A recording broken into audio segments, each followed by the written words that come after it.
Welcome, welcome, welcome. How are you today?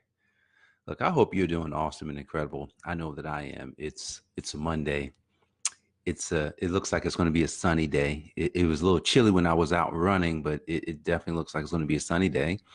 So I want to welcome you to today's enlightenment program. My name is Jay Moore. I'm your healthy accountant, and today the title of our talk is the past, the present, or the future. The past, the present, or the future. So I'm going to start this out by just kind of posing a quick question. Where do you normally um, keep your mind, I guess your mind fixed on? Are you fixed on the past, the present, or the future?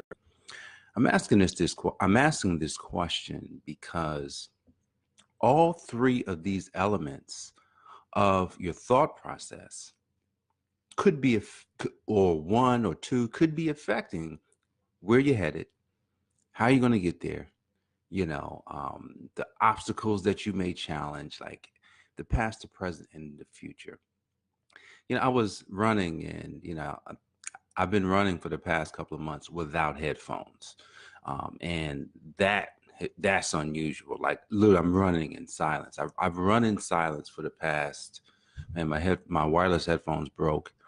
I think they broke in January. So it's been, it was the early part of January too. So it's almost, March, and I had not, normally I'm listening to books. And so I wasn't listening to anything. So this morning I had a chance to listen to something, and it was talking about thought. It's talking about thinking. Thinking is high level stuff, guys. A lot of times we think that, see that word think, we think that we're thinking when someone asks us a question and we give them answers, but answers like, I don't know, I never thought of that before, um, are answers that's evident to, should be evident to us that, man, I need to think a little bit differently. I gave a talk on Saturday at a church, and one of the points that I made in this talk was, you got to change the way you think about change.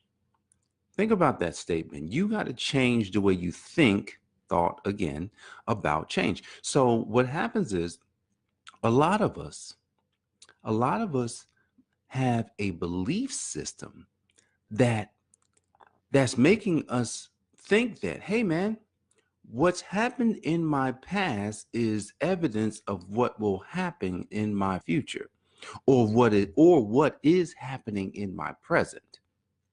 What's happened in my past is evidence of what's happening in my present and what's going to happen in my future. This is how the past can be causing you to miss the mark on some things.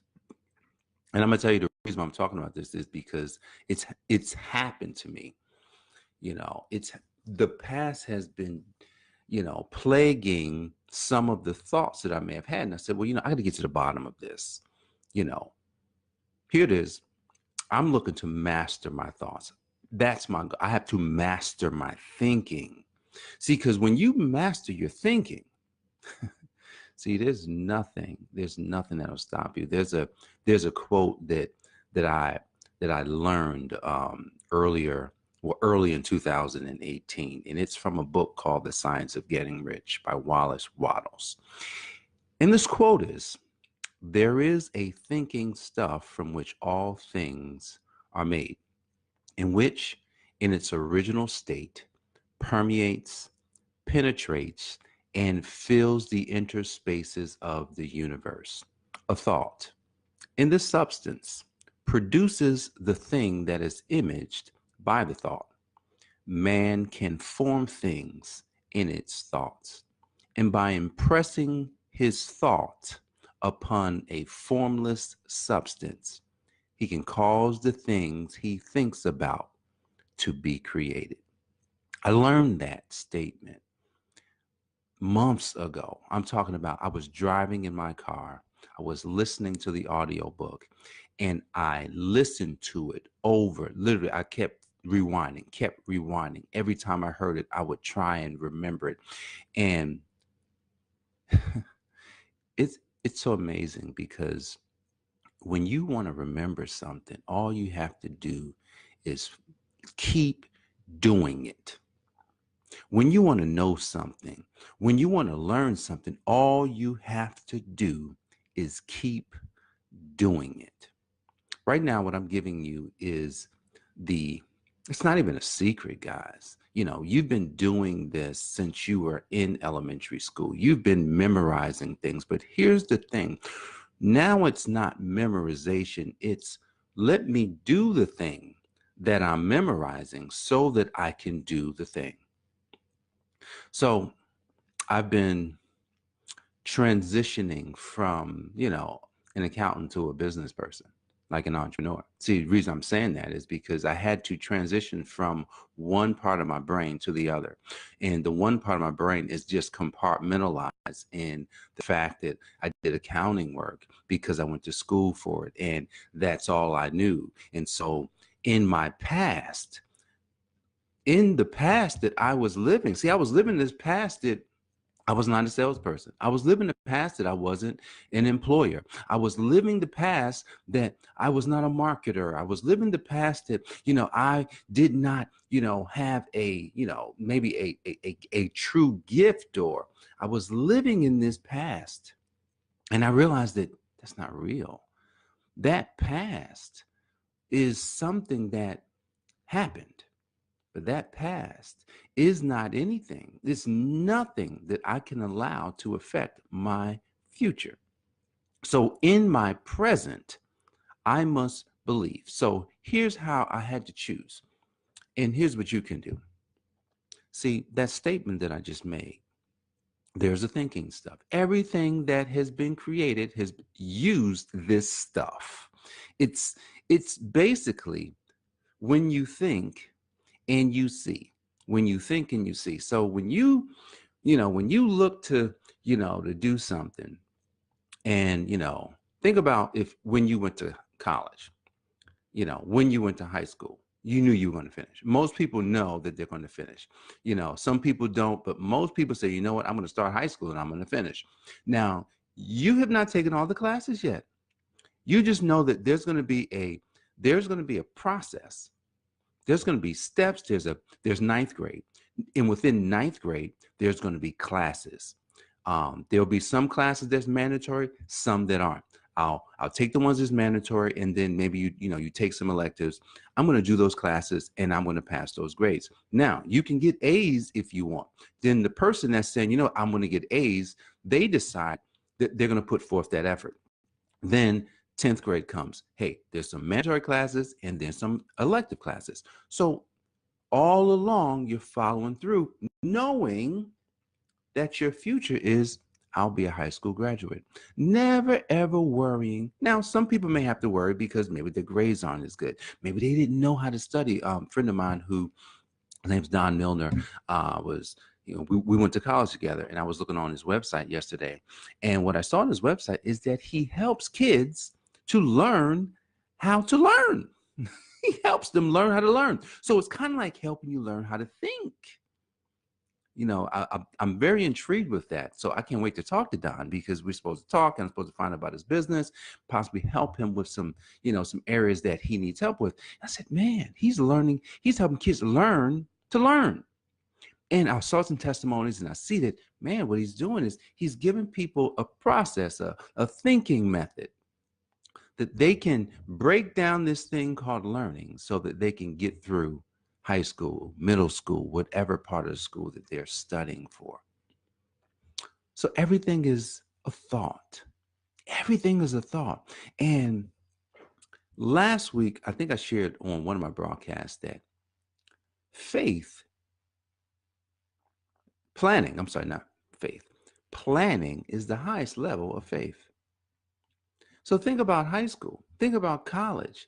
That's a plan, meaning the plan is I'm going to go to college, but luckily you didn't have to create the plan. Someone created the plan for you.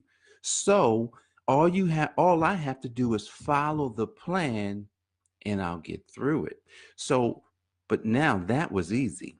See, going to school, traditional school is easy. Now, when you get out of traditional school and you get into um, life school, that's when it becomes kind of discombobulated because there's no clear cut way. There's no like direct line to where you want to go. So imagine you go to high school and college and then you get out and everyone says, well, just go get a job. That's all you should do. Go get a really good job. Maybe you work for the government. Hmm. Maybe you go find a job in corporate America. Right now, both places are having problems. The government's having problems, and corporate America's having problems. What it's saying is that every person has to put in their mind they will have to carve out their own way. This must happen in your present. You must first think it in the present, but then you must go all the way out to the future. Now, this thing right here, you can't go to the past. Now, the only thing you can go to the past for with something like this is to grab all of your unique skills. All they don't even have to be unique. They could be all the things that you've ever done. I would tell you to do this. Go make a list of everything that you've done. Everything. See, this is where you start when you're trying to figure out what can I do? You know, which you can do anything, but let's first use what we have. So this is a wealth principle. You must use what you have before you can get more. So you want more, great. Now let's use what we have. We can go into the past for that. So we go into the past, we grab all of the stuff that we've ever done. We can write that stuff down. But then we say, well, what do I want to do? Now that's in the future. See, what you want to do, now you have to separate that from what you've done in some cases, because I want to be a teacher of marketing. I've never done that. I've never taught anybody to market their business. But you know what? I learned it for myself. Bet you I can teach them. All I gotta do is learn for myself. I don't have to teach anybody. All I have to do is work with myself. I'm my own testimony. And because I can be my own testimony, hey, that's how I can leverage it. I don't have to say the thing where people say, man, I could never do that because I haven't done it before. I don't have anybody to work with. I don't need anybody, got me. I can do all of that right in the present. Because in my future, which I can design in grave detail. See, because remember, planning is the highest level of faith. And faith, the definition coming straight from Hebrews 11, see, it says in a clear word, to have faith means to be confident of the things we hope for and to be certain of the things we cannot see. So this is the future. We're looking into the future and we become certain. We become confident. I've got some notes on faith somewhere. I'm going to have to use that tomorrow. We become confident. See, the thing about God is this. God, he's going to look, he has to see where you are. So he has to allow tests to come. He has to see that, okay, do they really believe what they're saying or thinking? So if they really believe it, let's see if they can get through this problem that they're having. See, it's nothing like being able to say that, you know what, I had this problem. I applied this faith. I knew that I could do it. I hoped for it. I looked at my future and I became excited about where I was going. Then I came back to the present and I pressed forward and I forgot the past. In Philippians, was it 12? Can't remember. But in Philippians, there's Paul talks about, I've forgotten the past, but I'm pressing toward the mark. See, you got to be certain that you can get there.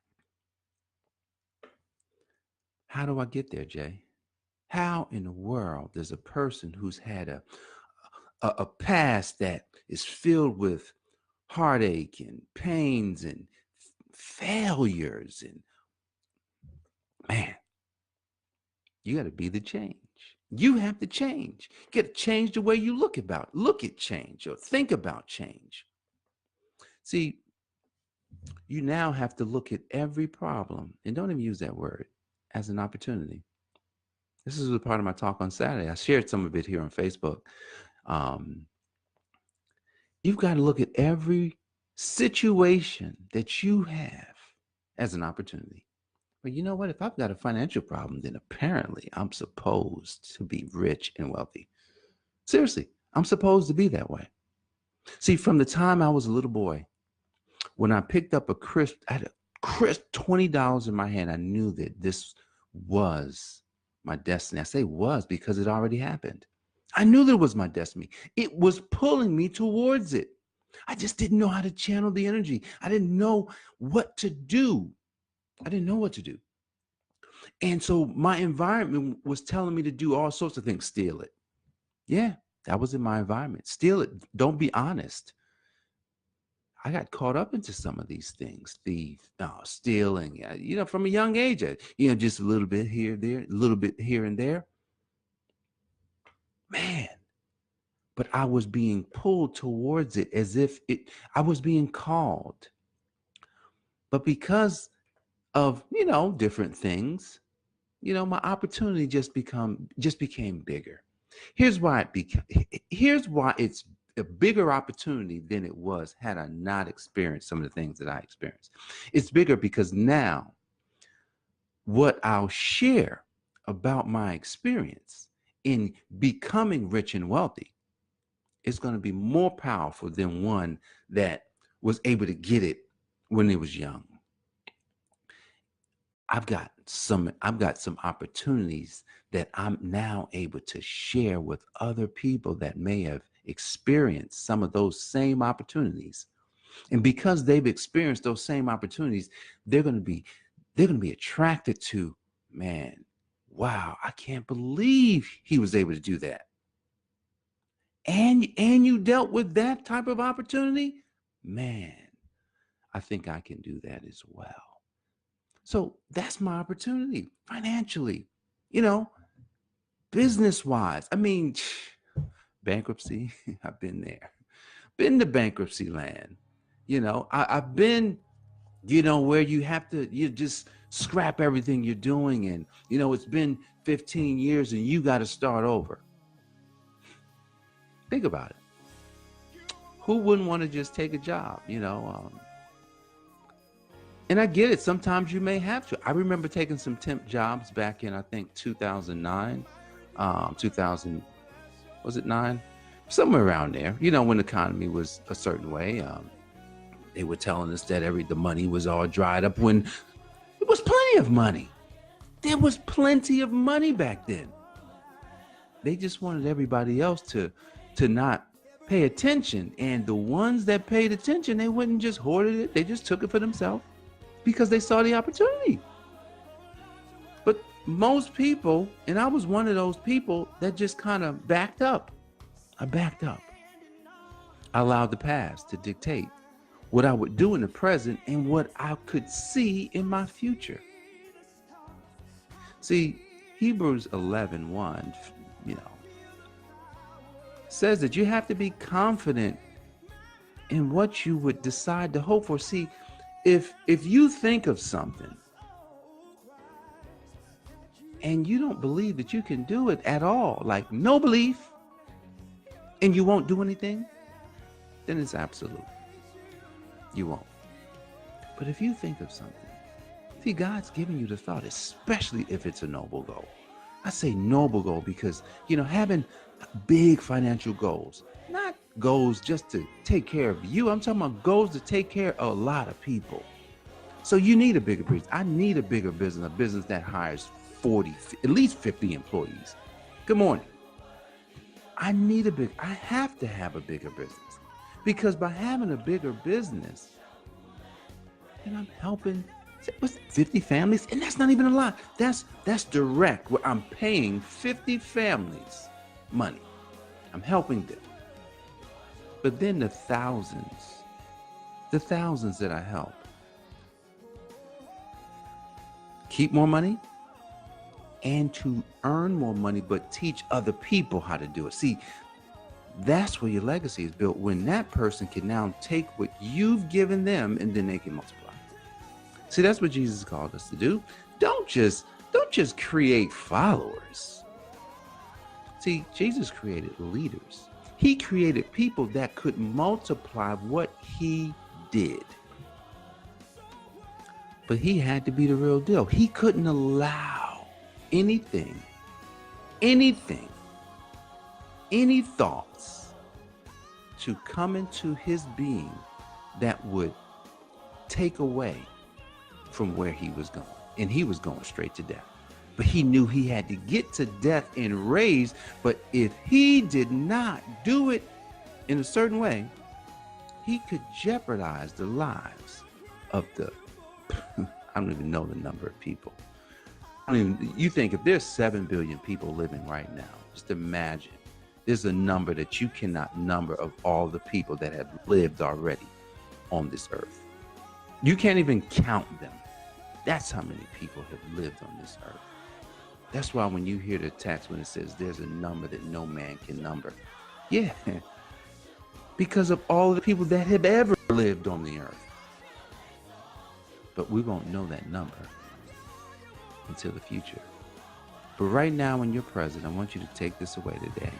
In your present, I want you to hold fast to what God has gifted you with. God has gifted you with special, I'm talking about a special gift.